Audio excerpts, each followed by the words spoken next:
Hello, everybody. Good morning. Welcome to This Xbox Life, episode 676, entitled Pony Hate. I am your host, Mark, also known as Wingman709 on Xbox Live. And I'm back. And I know it's been a little bit. And I know I promised when I started this, I'd say I was going to do a couple a week. And it hasn't happened. It's just been so crazy busy. And again, I really want to talk about things that I find myself interesting or worthy of commenting on. And sometimes not everything's worth commenting on out there. But today I do have some things that I wanted to discuss. All right, so let's get started. First of all, again, this show is not affiliated with Microsoft or the Xbox in any way. This is a show being done by fans for fans of the Microsoft Xbox. So the views and opinions expressed by me, your lovely host, do not necessarily reflect those of Microsoft. So let's just keep all that in mind. All right, so of course, I'll start like I do every week, what I've been playing. It has been slow. You guys are probably, I bet you can imagine one thing I've been playing because it always rears its ugly head, right? Gems of War. I've been playing Gems of War. I'm back on that. I've been playing a lot. I've got a one of the Logitech G Cloud handhelds. I love it. I use it every night to actually remote play to my Xbox, and I play Gems of War. It's funny because I've gotten so used to playing Gems of War on that box, on that little handheld, that when I play it on my Xbox with the regular controller, it feels weird. I actually prefer playing that on my G Cloud. So it's kind of interesting. But that's about like the only thing I really play. Trying to play like a shooter or something on it is I'm prefer the controller and stuff and not using a handheld. But I need to find more games that are, I think, more geared or designed towards like that mobile platform experience type of thing. But I really like my G Cloud. So if you can't afford a ROG Ally or a Steam Deck, and take a look at the G Cloud. There's a lot of options on it, and I like it. I really do enjoy it. I think it's a really great little device. And if you're just tuning in or just finding the channel for the first time, or please like and subscribe. Again, I'm going to try to get more content out, but again, it depends on the news cycle and what's really going to happen. What's happening in the world of news. And there, the dogs say good morning to you because a bird probably flew by the house, so he's got to go and let it know to get out of his yard. All right. Again, I do have, as you can see in the background here, the This Xbox Life website. It needs to be. It's another thing on my list of things to do. It's since I've gone solo, I haven't touched it, but you can still go if you look on the right hand side. See if you see my mouse over here, right here. It says send voicemail. You can click on this, and you can send me a voicemail if you'd like. And then I will put your voicemail into the show and right at this time, actually, right here, like this time, and you could hear your voice, your lovely voice playing back. And then I would respond or say, hey, what a great comment, or wow, you had a different viewpoint than me. I'm glad you shared your thoughts. And, let's not everyone has to agree with me. Usually people don't. So, and that's all good. But we are a community, and I like to hear others' thoughts as well. And I want to thank you. Special shout out to, let me first, before I give my special shout out, I want to jump over on my own screen here. If you are on Facebook, I do want you to know that we do have this Xbox Life account there. Feel free to join us. Come over and say hello. It's actually still very active. And I want to shout out to Everett Starr, who is always adding content and adding topics and things to drive discussions in the group. And feel free to share your comments in there and Also, we had John Lancaster this week also posted about um, Shadow of Mordor.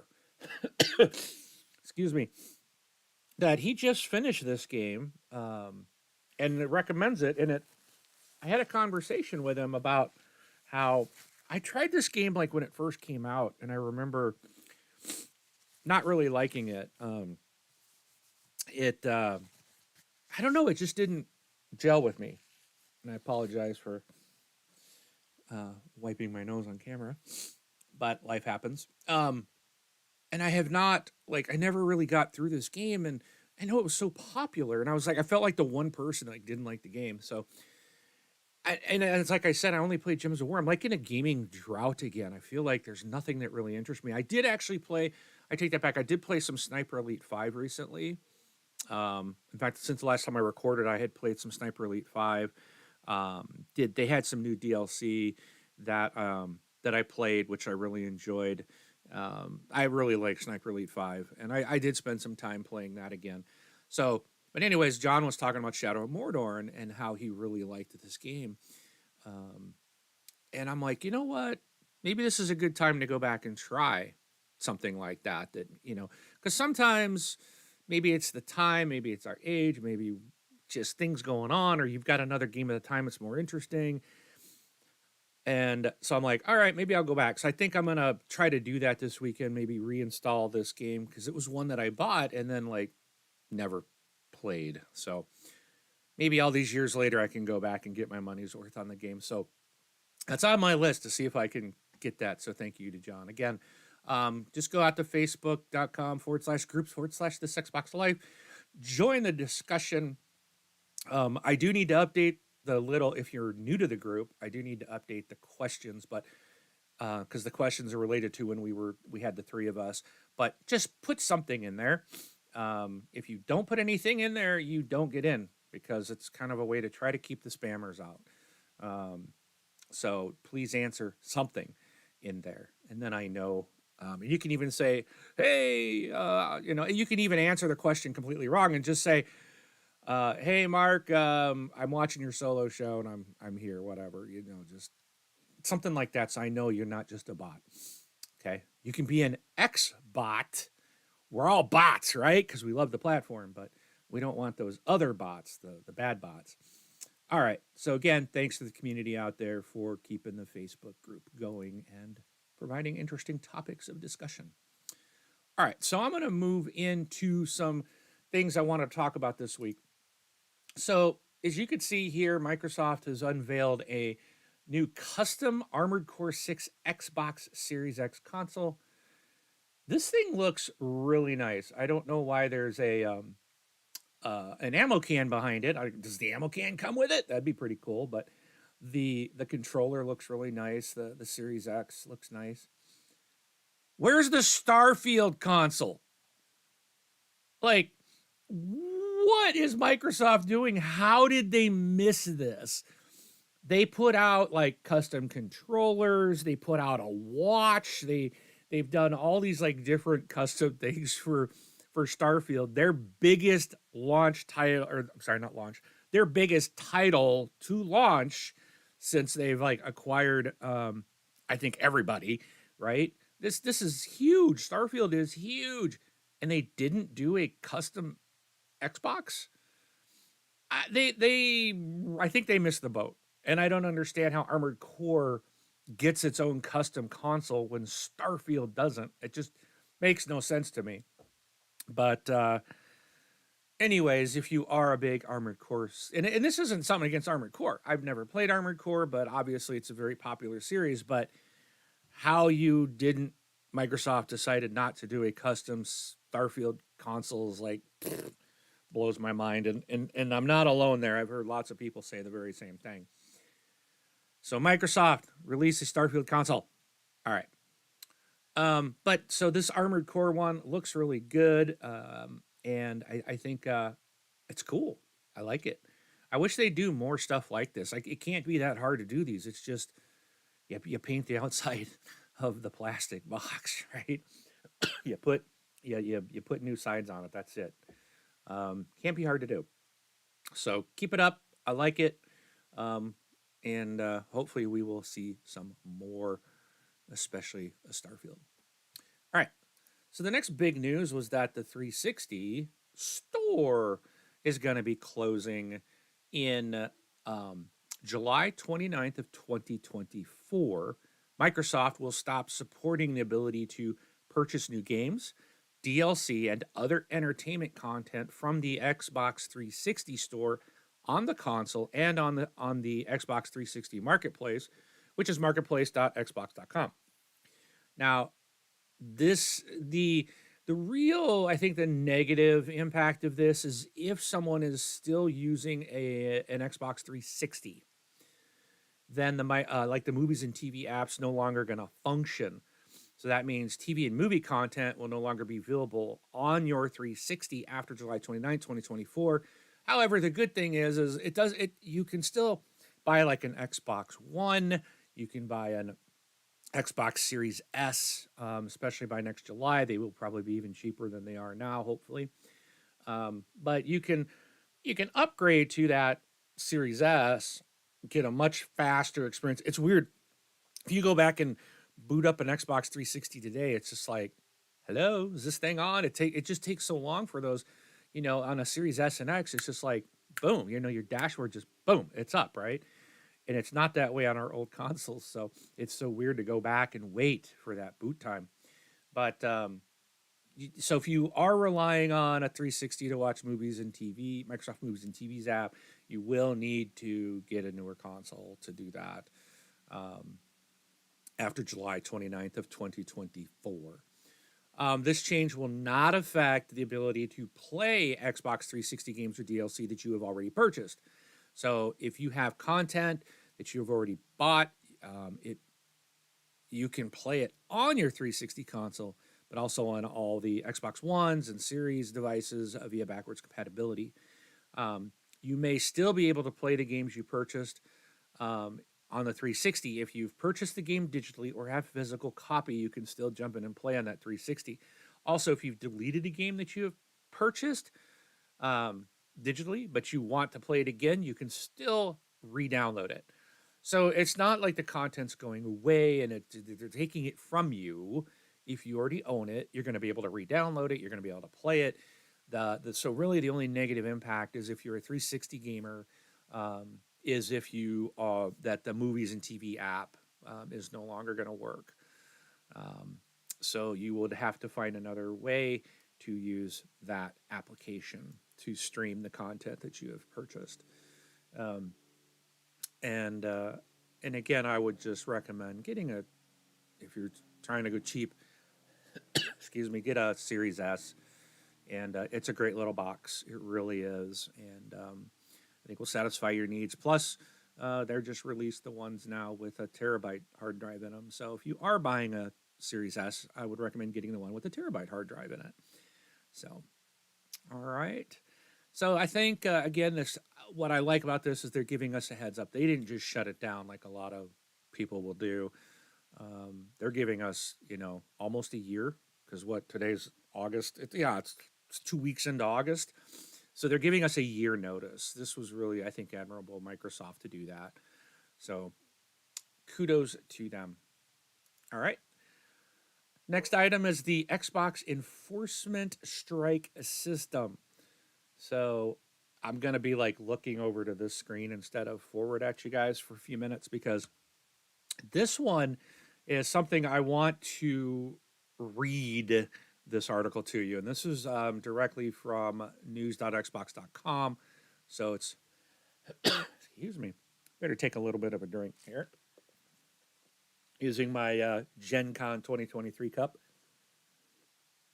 I won't go into that. But if you're a board gamer, definitely go check out This Board Game Life, where Rob and I, we do that show bi-weekly, so every other week. And but we got to go to Gen Con this last year together. It was an awesome time.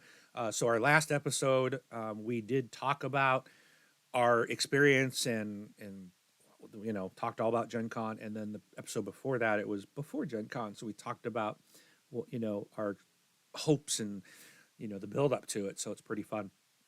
And, but check it out. And if you're really into board games, come hang out with Rob and I over there. All right. So this enforcement strike system. So this was as of August 15th. This story was posted. And it says we are constantly improving our safety measures and bringing more systems and tools in place that empower players to respectfully interact with one another because everyone deserves a place to comfortably be themselves online, free from harassment and bullying. I do agree with that.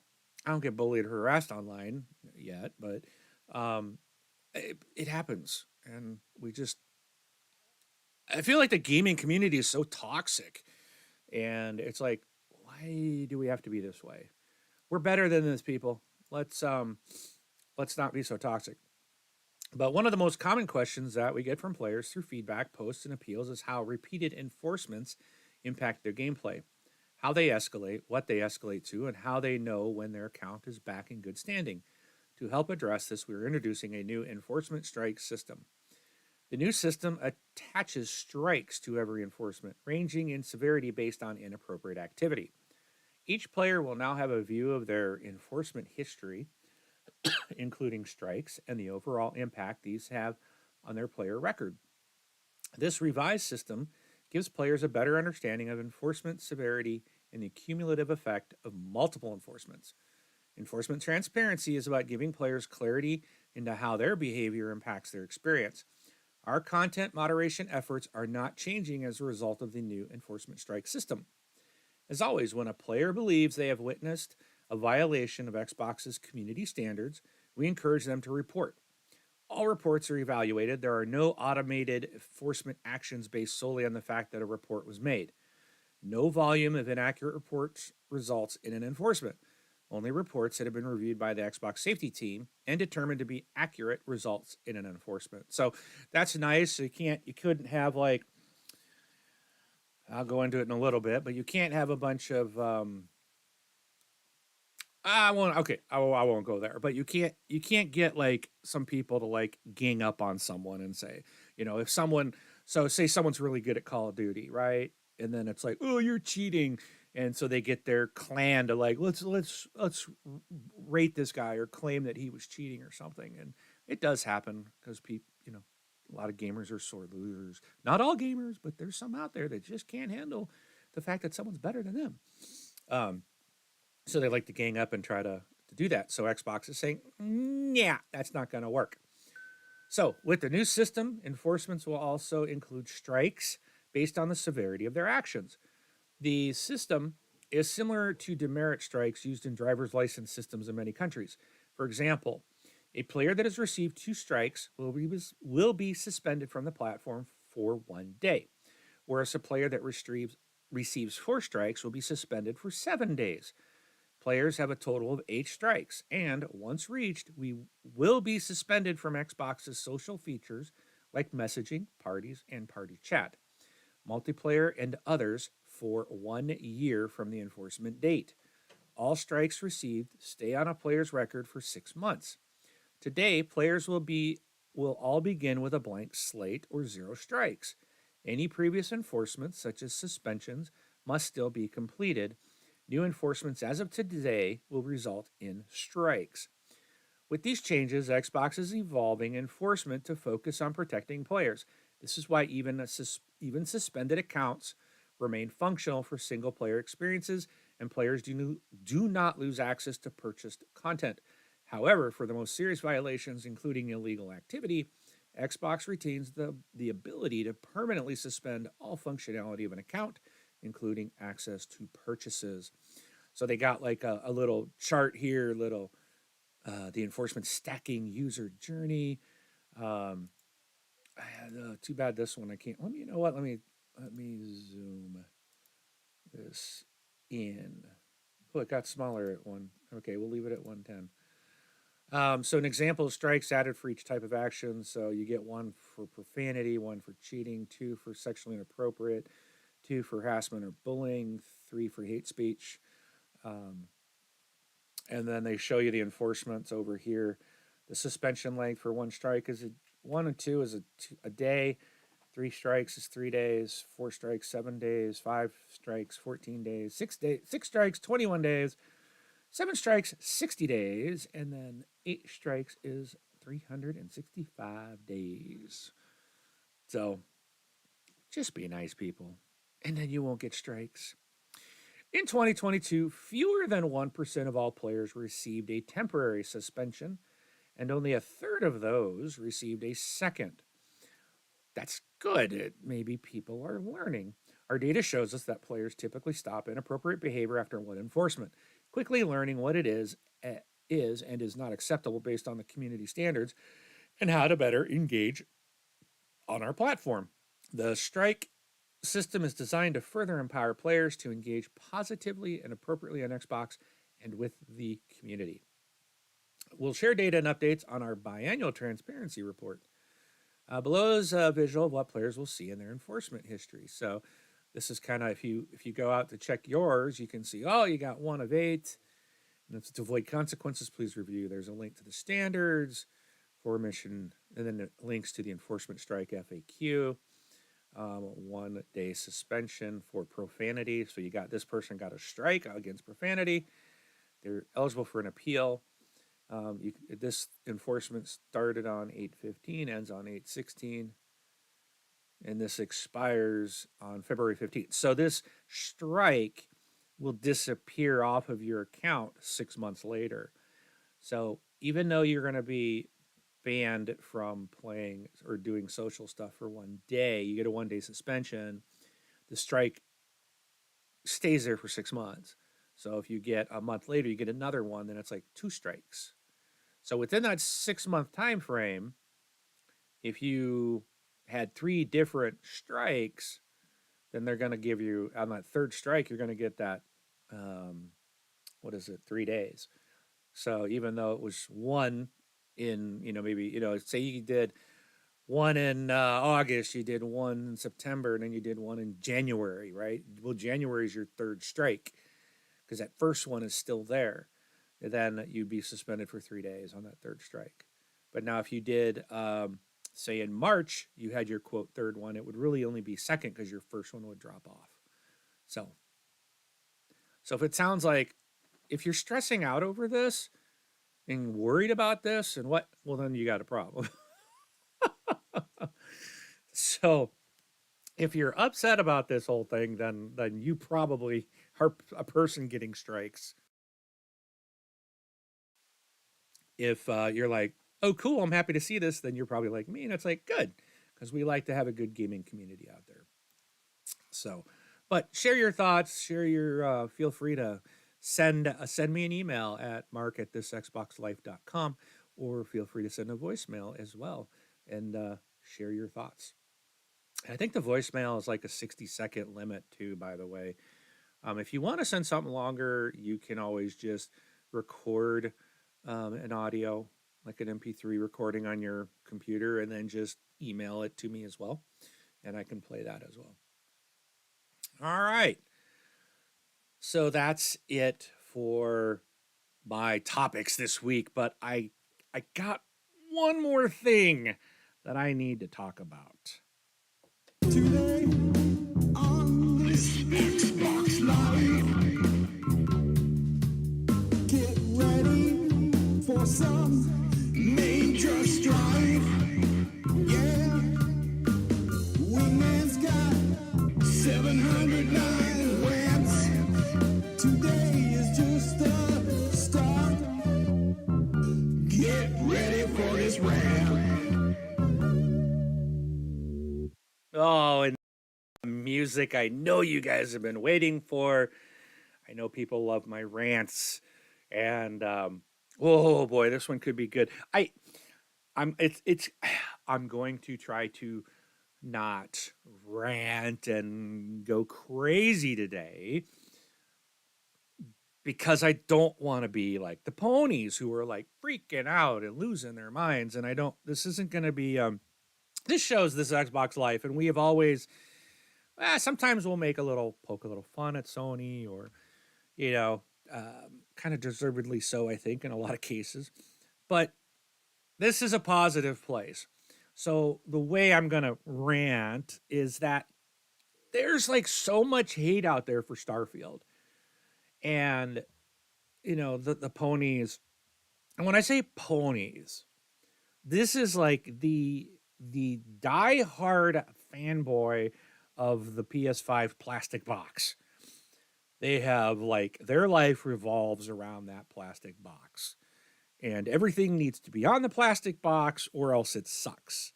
And if they don't get their way, they throw temper tantrums. They're acting like little children, and you can see it everywhere. I don't do the console war stuff. And that's not what this is about. But my rant is, and this would be, I would not want Xbox bots, as because I would say the bots are those that are true Xbox fanboys, and we got to defend our plastic box, right? I don't feel the need to do that. I've invested in every Xbox. I love the platform. I have bought PlayStations in the past. I have not enjoyed the platform. I've not played much there. I don't like the controller. I've always hated the controller. There are some games that they have that I love. And honestly, if they put a new Infamous out, I would have to buy a new PlayStation. That's like the one game that I absolutely love on the Sony platform. Now, I've never played God of War because I know when God of War first came out, it was like a QuickTime type of thing. And it's like, I hate QuickTime. And I think the new one's not like that. But I'm not going to buy a $550 console just to play one game, unless it's Infamous. So Sony, you want my money? Put Infamous. Give us a new Infamous. I loved that game. But anyways, so Starfield's about to launch, and when Microsoft purchased Bethesda, it was one of these where the ponies were like, oh, at first it was like, oh, Bethesda sucks, and Starfield sucks, and then like the next week it was like, no, it needs to be on PlayStation, and how could you do this, and why are you taking games from us? And it's like, Starfield has never been out on any platform, so nothing's been taken away from you, ponies. If you want to talk about taking stuff away, Final Fantasy used to be on Xbox, and Sony took it away from Xbox. There's a lot of games that have been on the Microsoft Xbox platform that Sony has paid for exclusivity and has taken away from the Xbox gamers. But the ponies don't care about that. They're fine with that. They're all okay. In fact, they applaud Sony when they do that because that's business. But then it's anti-gaming, anti-consumer when Microsoft does the same thing. So it's just ridiculous. They see everything one way. They want everything. They think they're entitled to it. They think they deserve it. It's just ridiculous. I do not understand where these people are coming from. Sony has tons of exclusives, and like I said, they seem to be okay with that, and they don't care that other gamers are losing out. I honestly wish that they would and I'm okay. I don't really mind exclusives. I get it. It can drive people to your product, to your platform. But I still think that if Sony would do like a Game Pass type of product, if they did a Sony Game Pass and did an annual thing like Microsoft does, or even a monthly thing, and said you can play all our exclusives, and put that on Xbox, and then allowed Xbox Game Pass to be on Sony, people on both sides would sign up for it. I would sign up for the PlayStation thing and play PlayStation games on my console, on my TV, and I would get to play all those exclusives. And then we wouldn't have to buy the separate plastic box. These games, for all intents and purposes, these platforms, PS3 was different. It was a different architecture, different hardware, a different, the cell processor. They did that for one generation, and then Sony came back to the x86 architecture, I think is what it is, basically a PC, right? That everyone uses. So it can be done. It could be done, and especially with cloud. You just put the app out there and let me play your Sony exclusives through the cloud. It would work. I would pay for that, and then I could play like Uncharted, because I think I've played all of them. But I could play like I could go back and play the God of War, the last couple Gods of War. We could play anything that Sony exclusives, and then Sony would then have money from me on a monthly basis. They would end up making more money because people who aren't part of their platform or can't afford two consoles or don't want to pay for two consoles just for a few games are more likely to subscribe to play some stuff. And even if it's I subscribe only for 6 months, that's still money that they don't get from me today. And how many more customers out there, how many more gamers would do that? And on the flip side, now you could put Xbox Game Pass on the PlayStation and allow your customers to have access to things like Starfield. And I know Microsoft would not be against that because that's money for them. And I'm sure Sony and Microsoft could hey, we get a certain percentage of whatever of that monthly fee, and I'm just like every the sale of everything else, and the gamer and everyone would win. Like Sony and Microsoft would gain more customers. Customers for both companies would have more games available to them on their platform of choice. It just like this whole you have to buy this box, and like the world has moved away from physical hardware. And I know I've talked about it before. Books now we read digitally. We download them and read them digitally. Movies are downloaded digitally. Music is streamed, downloaded digitally. Everything has gone to that. And gaming is just the next, I think probably the next last thing, right? It's going to happen. It's just taking people longer because companies like Sony are holding on to that. Now, Sony has always been a hardware manufacturer. TVs, stereos, Walkmans. I mean, they're huge in the world of building appliances and the actual hardware. Microsoft is a software company. Microsoft is in a better position to move forward into cloud gaming and digital, and because they do have some hardware, but it's not been that's not what they've been. That's not what they were always part of and always doing. But Sony is still holding on to the old school theory of we just got to sell a box. We have to sell the hardware. That's where they make some money. But I think they could do a lot better if they just said, let's get this stuff on the cloud. Let's let's make an application for people. If you got a Samsung TV, like what Microsoft is doing with Samsung TVs, you can just link your controller to, sync your controller to the TV, go to the Game Hub and launch Xbox Cloud Gaming or whatever and play games through the cloud on TV. You don't even have to have a console. Microsoft is getting customers that don't even have the box. And Microsoft, and I'm sure Sony, don't make much on the box, if anything at all. Typically, your hardware is sold at a loss. But they, to be able to gain customers without having to sell them a $550 box to get in the door, you're going to get a lot more people that are going to check out your platform when the cost is $15 a month or $20 a month, whatever you want to put on it. And then you give them a 2-week trial or something to try it out. And people are like, "Ooh, this works really well. I'm going to stick with this." Boom, just like a Netflix or, Paramount Plus or whatever, these streaming, Apple streaming music and stuff like that. Hey, Henley, how you doing? Good morning to you. Welcome to the show. So there's so many more options of gaining customers that Sony just really needs to open their eyes to.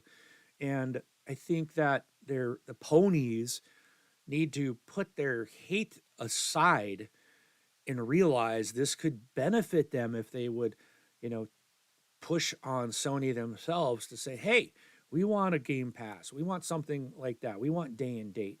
Because what they have now, and I think it's PS Plus Premium, I don't know what they call their program, but it doesn't have their own Sony's first party products in there. They don't get day and date. And then when they get stuff, Sony will pull it.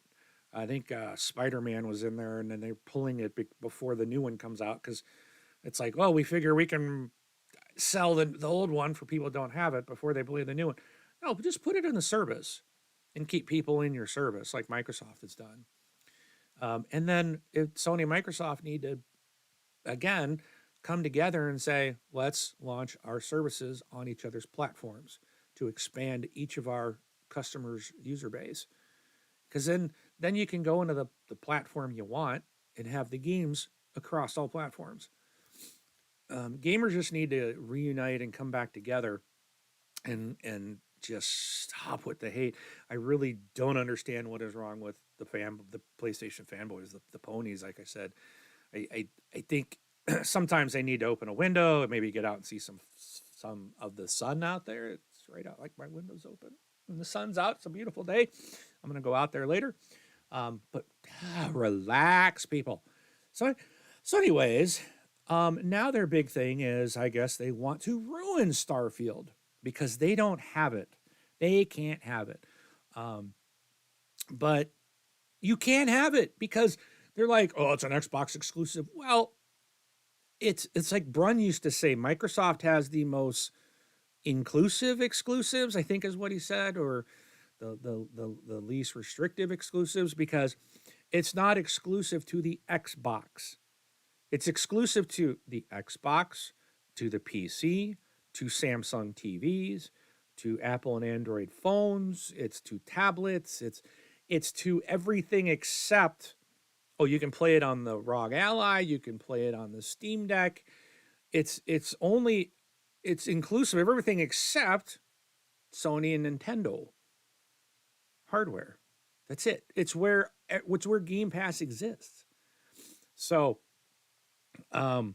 it's not, Microsoft's not holding you to buying a specific piece of plastic. Everyone has PCs. And I'm sure all these the ponies probably all have a PC sitting there somewhere because they're posting on Twitter. Somehow they do, right? Because either got a tablet or a phone or a which I wouldn't want to think I'm going to play Starfield on a phone, but I'm sure they have a PC. You can play it there. It's not exclusive like you guys are used to exclusive where you have to buy a PlayStation. Period. That's Sony's thing. You must have our plastic box to play our game. Well, that's an old thought.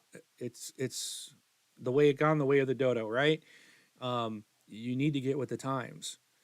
But anyways, what I want to make everyone aware of, and where my rant comes in, is that these ponies are so upset that they're not getting something that they want.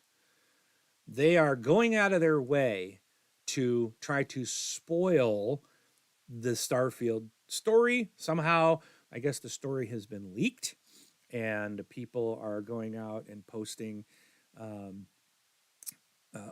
I guess where it is that on Reddit, the entire story has somehow been leaked out there. They are planning to review bomb. I saw a thing where one guy has created 1,000 accounts on Metacritic. Think about that. He has spent the time to create 1,000 accounts on Metacritic, and then when the review scores are open to him to be able, he's going to spend time to review bomb Starfield, a game that he hasn't played, and he's going to 1,000 times go out there and review bomb it 1,000 different times. It's none of it's valid. It's just him obviously having no life whatsoever. I mean, that is ridiculous. And that dude seriously needs to seek some psychiatric help. To spend your time creating 1,000 accounts and then going to spend the time to put content into all 1,000 accounts to review bomb a game that you've never played, that you could play on your PC. I mean, you could even go, Microsoft will give you, what is it? I think they changed to the $1. It's not a month long anymore, but they give you like a free trial for like 2 weeks now, I think. Hey, you could try the Starfield out for 2 weeks. Yeah, you're not going to finish that game. That's for sure. It's a big game, but you can go in there and play it for 2 weeks and try it out. But nope. These the ponies are going to just create all these fake accounts and review bomb Starfield just because they're ticked off at Microsoft that Microsoft took a game away from us, which again, they didn't take anything away from you because you never had it. So, anywho, um, yeah. So be aware out there. I would recommend if you are going to play Starfield, not to go digging for too much information. I would be very careful of reviews that you watch. I would recommend that you honestly stick to um, trustworthy people. I would stay away from, and honestly, I'd stay away from any pony that, because obviously they're not going to play it, or if they are, they're not going to admit it, because then they would have to admit that they're paying for Game Pass, which goes against their narrative. Um, they also, I would also stay away from IGN, to be honest. IGN recently has shown that we've talked about IGN having a bias for Sony for so long, and they've proven it a couple of times recently where they're listing games as PlayStation. They're not listing it as it's coming to Xbox.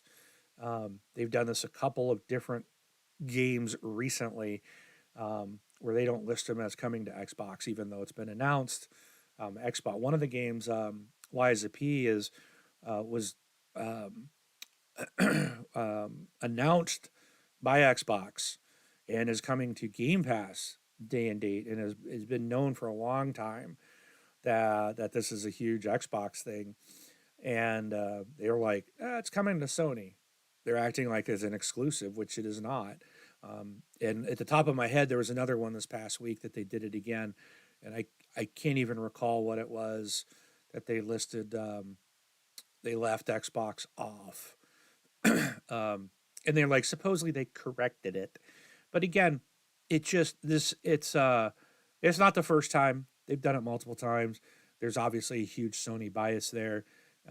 We know that if you listen to Alana Pierce, who used to work for IGN, she has stated on her own show that there is a huge Sony bias at IGN. So again, be careful of where you're getting your reviews.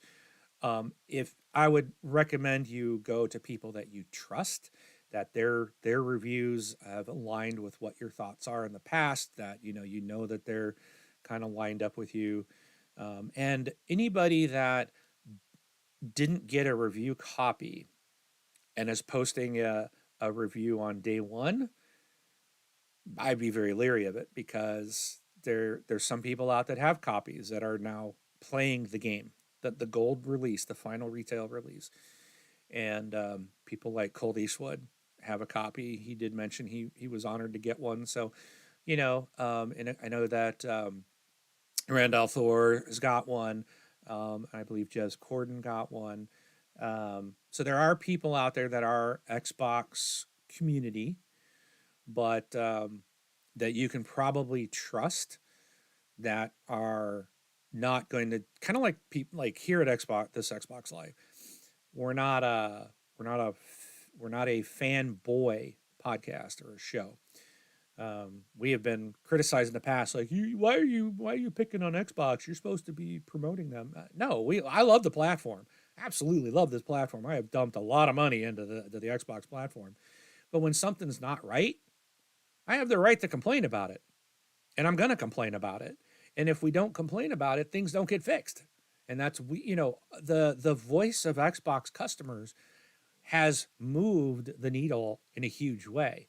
We have what we have today because we voice our concerns, we voice our complaints, but we also praise when it is warranted. So I'm looking forward to like what Colt Eastwood's going to have. I really trust his reviews. And you might say, well, look what he did with Redfall. The Redfall thing was, he was very upfront to begin with. They played it on a PC and they weren't allowed to see the console version. They asked questions and they weren't discussing it with them, and they got a very, here's what we allowed you to see type of thing. That's not the case with this. And that wasn't his fault. He reviewed and reported on what he was allowed to play. Now these guys are like, here's your code. You're playing at home on your box. You're playing the retail game.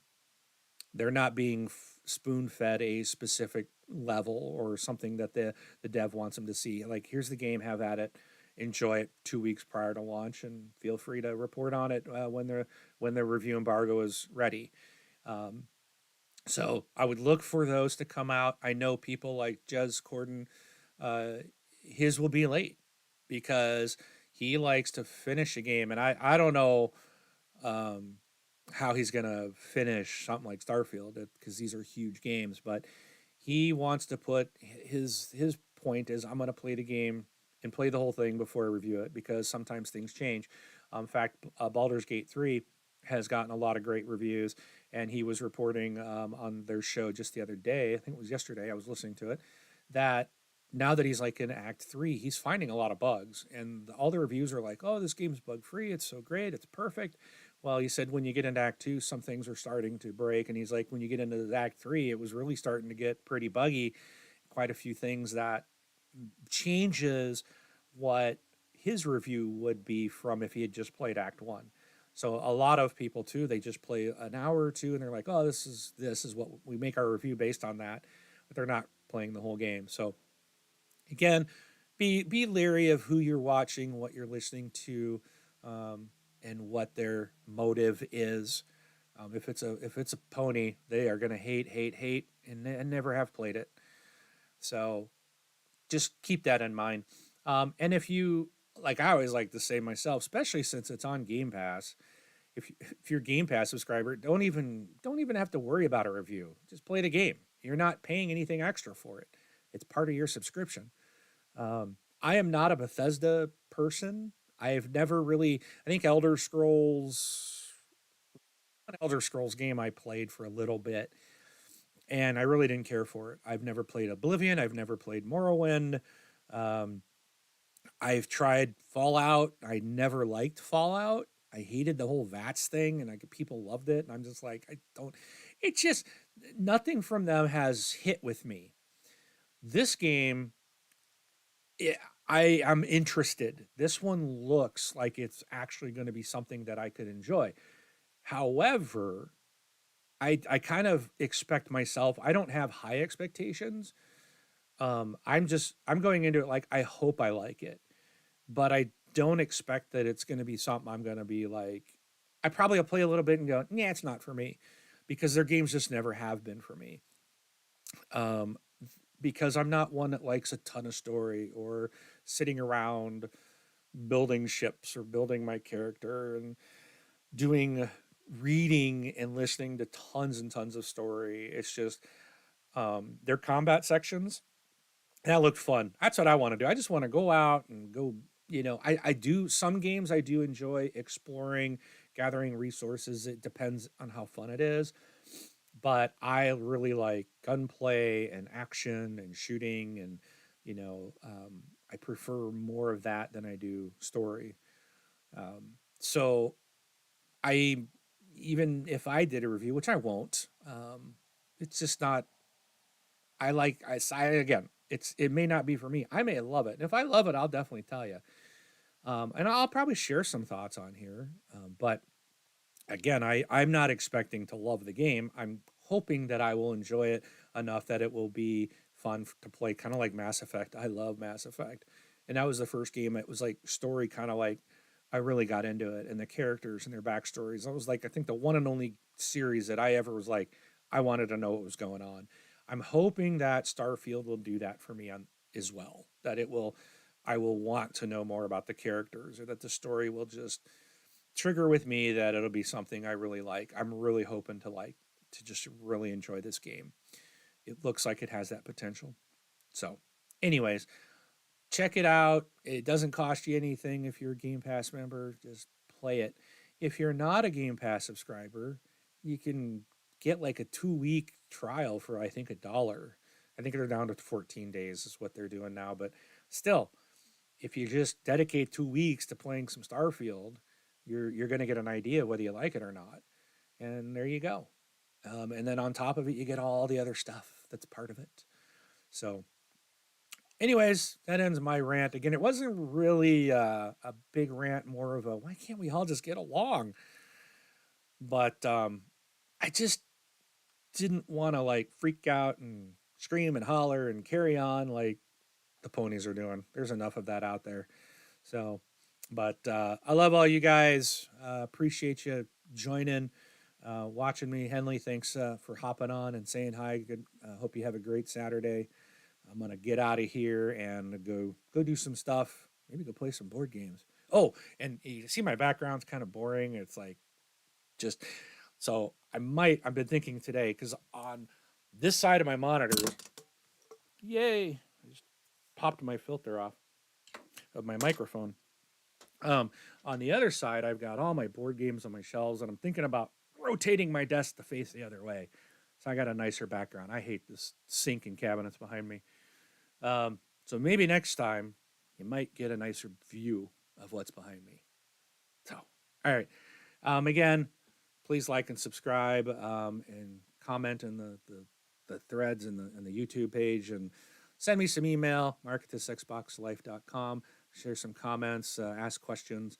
Feel free to send a voicemail in, and then yeah, that's it. Thanks to learned your lesson for the music, and we will catch you guys next time. Have a good one.